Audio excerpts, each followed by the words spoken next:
Welcome to a brand new video of the Target Individual Program, the Target Individual Experience. What I am going to be again talking about is propaganda because I think we need to have a better understanding of what propaganda is and how it is used to influence our way of thinking, our way of being, and the purpose of it. Okay, so today I'll be talking about the techniques of propaganda. This comes from the website changeinminds.org. And, it is very, very important that as target individuals that we have a fully comprehension that we have full comprehension of a lot of the tactics used against us, right? So, propaganda techniques, again from changeinmind.org. Propaganda is a surprisingly common method of getting large numbers of people to change what they think, believe, and do. There are key techniques and methods that are used. Bandwagon, pump up the value of joining the party.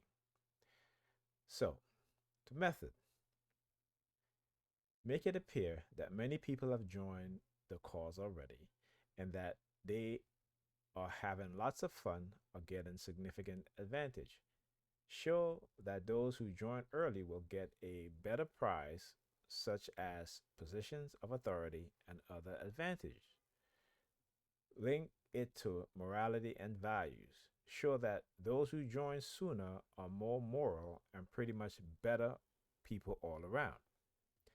Make a loud noise. Use bright colors. Play a fanfare. Become impossible to miss. Be in your face until they join up. An example, a political party holds a rally with much flag waving and razzmatazz. A religious group ensures all of its members attend service and become active participants in recruiting new members. Discussion, the bandwagon uses social evidence to legitimize itself and become attractive. It plays heavily on the need for belonging, making the group a desirable place to be. It may also use the scarcity principle, showing that it is better to join sooner or later. The term bandwagon came from the temperance movement, where an open wagon would literally have a band on it and drive around town picking up drunks who would symbolically get on the wagon of alcohol free and religious living. Also, see bandwagon effect, evidence principle, scarcity principle, belonging. The big lie. So large it must be true. The big lie. Method. Yeah. Okay. So let me move this. Method. Make a claim that is so outrageous that people will assume that it cannot be a lie and so accept it as true. Strongly assert the lie. Message available data to prove the lie is being true. Reframe vigorous denial as proof of guilt. Example, a local political candidate suggests that their opponent is planning to sell off public recreation areas and produce a plan and ambiguous leak recording that hint at behind the scenes dealing. Discussion. People generally need to believe one another, yet also are on the lookout for falsehood. Most of regularly tell small lies and engage in minor deception, and so expect others to do likewise. When a big lie is told, this does not fit into our model of modest mendacity, and so we say it must be true. Keeping up a lie is difficult, as Pinocchio found out. You have to keep adding lies to show up the leaks. Yet it is surprising how a confident and assertive manner can persuade people that black is white and that the unlikely is true. Just as we think others tell us lies, others tell similar lies to us, we also assume they will feel embarrassed by it, and so be unlikely to be brash and bold in stating their lies. Conspiracy theories believe that there are many big lies on subjects ranging from alien creatures to secret lab to secret cabals who rule the world. Paradoxically, their claims are often based on behalf on belief more than hard evidence, and so they too could be accused of using the big lie. Also see line.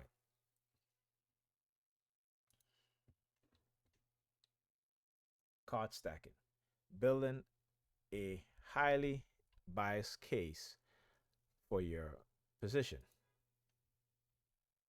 Card stacking method. In card stacking, deliberate action is taken to bias an argument, with opposing evidence being buried or discredited, whilst the case for one's own position is exaggerated at every opportunity. Thus, the testimonial of supporters is used, but not that of opponents. Coincidence and serendipity may be artificially created, making deliberate action seems like random occurrence. Things just seem to happen whilst you are in town. Example: a politician just happened to be in town when a new school is opening, so they just drop in, hijacking the press for their own means.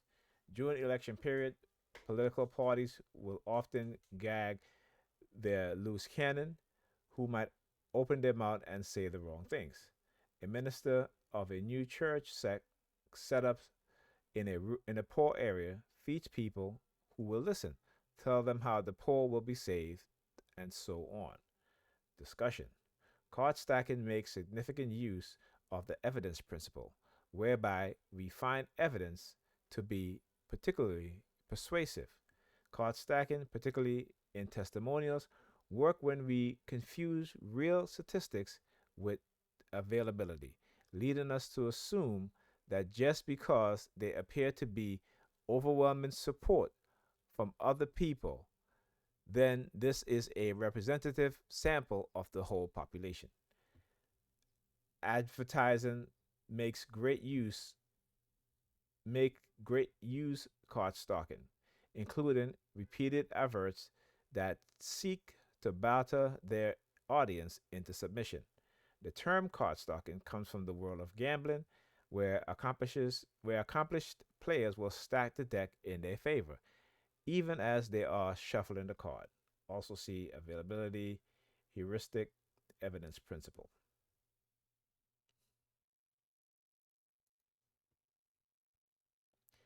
Character assassination. Destroy the person. Character assassination. Method. Attack the person, showing them to be bad and unworthy. Any of the 4Ds below may be used, as well as additional methods. Discredit them, showing their argument and decisions are weak and they are incapable in their work. Use defamation, damaging the good reputation and names of others. Demonize them, turning them into bad people that everyone hates, such that anything they do will be considered bad. Dehumanize them, treating them as a thing and framing them as non human with negligible values. Example: George W. Bush, former US president, was demonized over his cavalier attitudes towards warfare. Arthur Skergill, a trade union leader, was discredited by Margaret Thatcher tactics during the 1980s miners' strike, where the strike failed to have any serious economic effect. She was then able to close most mines without further protest. Immigrant population are often dehumanized by right-wing nationalist group who stereotype by talking about these people and use other degrading terminologies. If they have a leader, then this person character will likely be attacked. Discussion. Character assassination techniques do not need to be true. Mud sticks, as they say, and an accusation of wrongdoing is enough to sow the seed of doubt in the minds of others. Witch hunts, both ancient and modern, use such methods. Politicians are framed for their attack on their political opponents, from sly innuendos to dragon skeletons from hidden closets. Then, I got a phone call. Just hold on a sec.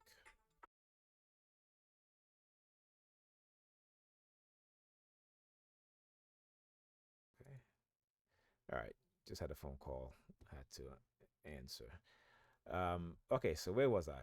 All right. Okay, character assassination techniques do not need to be true.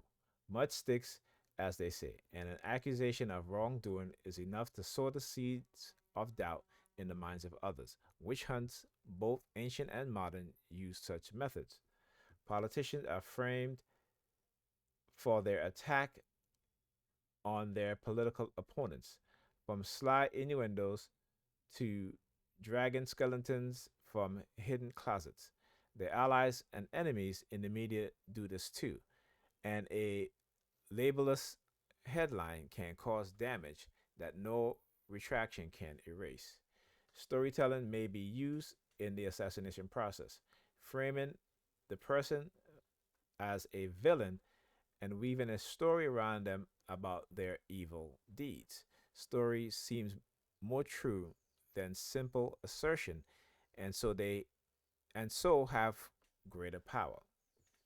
Most of the population of a country depend on the media for the truth, which give the media immense power and hence also a target for politicians who might try to influence or even infiltrate newspapers and other broadcasters. With the advent of the web and blogging, the situation is more confused as both propagandists and anti propagandists make bold assertions that are impossible to verify. Smear campaigns can be used not only against individual but also organization. For example, government framing anti-war protesters as cowards, or companies accusing trade unions of being influenced by foreign communists. In fallacies of argument, attacking the person is also known as ad hominem. Also, see card stalking, stereotyping, name calling, attack the person, attack villainous characters. Glittering generalities. Use power words to invoke emotions. Glittering generalities. Method. Use attractive but vague words that make speech and other communication sound good, but in practice say nothing in particular. Use linguistic patterns such as alliteration, metaphor, and reversals that turn your words into poetry that flows and rhymes in hypnotic patterns. Use words that apply to values, which often themselves are related to triggering of powerful emotions. A common element for glittering generalities are intangible nouns that embody ideas such as dignity, freedom, fame, uh, integrity, injustice, love, and respect. Example. Ladies and gentlemen, it is with the greatest pleasure that I welcome you to the most auspicious of occasion. We are gathered here on the blinks of a challenge to which we must all rise in concert. For not to do so would be to accept despair, which I will never do, and I know you will never accept. The discussion. Generalization. It is a common process whereby We take one thing and apply it to others. Glittering generalities use this principle in seeking to evoke emotions without making any commitment or putting the speaker in a position where they might be challenged or criticized. If people are taken to a place where they accept vague statements, then suggestion can be used to replace rational argument and clear evidence. Hypnotic talk puts people in a light trance where they become carried away by the situation and are more suggestible. When accompanied by comfortable surroundings, darkened rooms, and flashing lights, the effect is accentuated further. Noun give a sense of substance, but when they are intangible, they lack actual substance. This allows the speaker to credibly apply them to broad domains. Also, see also modifying meaning, inductive reasoning, hypnotism. Okay, there's a few here, but I'm not going to go through all of them. Let's do name calling. Name calling method: call them names. Laugh at what targeted others say. Criticize their lack of value. Denounce their ideals. Turn around their words and action, taking them out of context and applying them to drown out any denial, making denial seems like admission of guilt. Use other double standards such that whatever they say or do only mirrors them more deeply. Find a name that trivializes them and use it at every opportunity with a smirk on your face and the laughter of your supporters. Show up opponents. Make your opponents appear stupid, immoral, and otherwise undesirable. Uh, Besmirch their untarnished reputation, holding it down in the mud, rubbing it with the knowledge that much of the mud will stick. Be careful about the person retaliating. As necessary, ensure they are isolated and disempowered first. Making an item of someone. I'm sorry, making an example of someone. Take a random person and denigrate them. Show that you can and will do this any it's supposed to be to any opponent.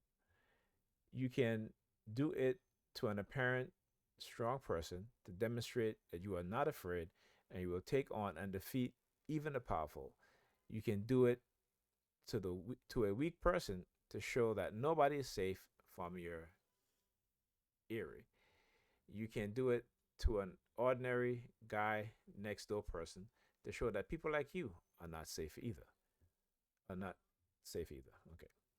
Example: an opponent is a flip flop man who cannot make up his mind. He changed mind with the breeze. How can anyone follow such a weak will flip flopper? Discussion: mud sticks. As we all know, name calling associates the other person with something that is despised or is inferior in some way. Not if anyone associate with that person. The mud will also stick to them. The more the other person is socially isolated, the more that others will avoid the person. The result of a spiral of isolation that neutralize opponent and send a chilling warning to those who might follow in that person's path.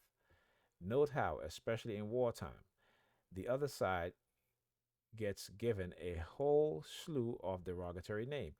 In the Second World War, the Germans will call Hans, Kreutz, the Bush, etc.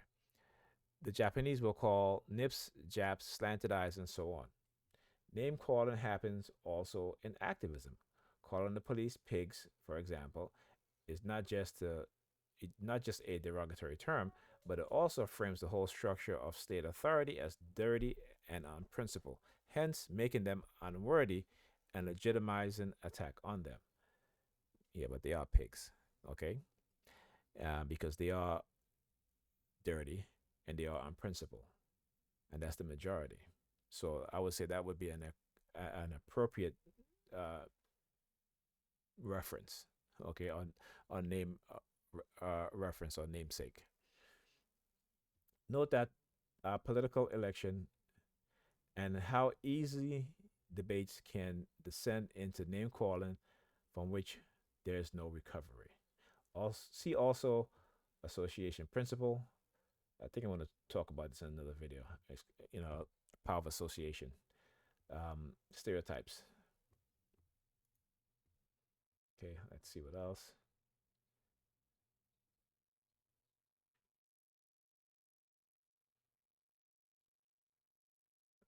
Um, transfer. Associate with other people or groups that already have high trust and credibility. Show that you aspire to similar ideals, becoming a member of a auspicious organization. Be seen with trustworthy people. Name drop and quote them. Show that you have friends in high places. Show how you are like them. Also show exam. Also show your differences and how you are unique. How you are perhaps better in some ways than those high credible people. How perhaps you are like they are like you more than you are like them.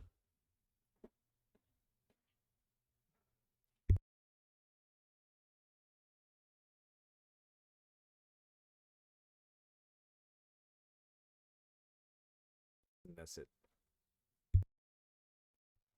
Okay. So, uh, how you have helped them and how they now admire you. Be careful with this that in standing on the other person, you do not push them down too far. I'll give you an example. As I was saying to the president, it is so important that we bring our forces together. He agreed, of course, and we will be taking it forward next week. Ladies and gentlemen, I'd like to introduce my good friend, Brad Pitt. Brad and I go way back, and he's kindly come here today to tell you what I'm really like. Discussion. When you show yourself to be like a known and respected person, then you are encouraging the other person to categorize you in the same way, such that they will then attribute all of the characteristics of the other person onto you, including trust. Showing yourself to be better then use the person's values and ability as a base on which you have built. There are dangers in this, as it may seem that you are criticizing someone that the other person has idealized. See also association principle. So I'm going to end it on that note. Let's go back. And, these are just a few of the techniques that they use in propaganda. I think as TIs, we kind of recognize many of these because they are used on us. And, again, just I'm just trying to educate TIs on these methods and these tactics, right? Because they are destructive in the manner in which they're used against us. Okay.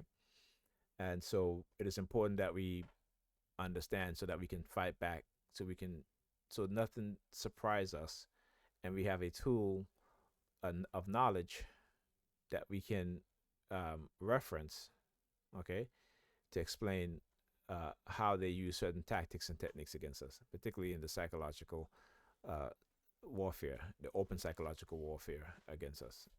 All right. So anyway, I will speak to you guys on the next target individual experience, the next target individual program video.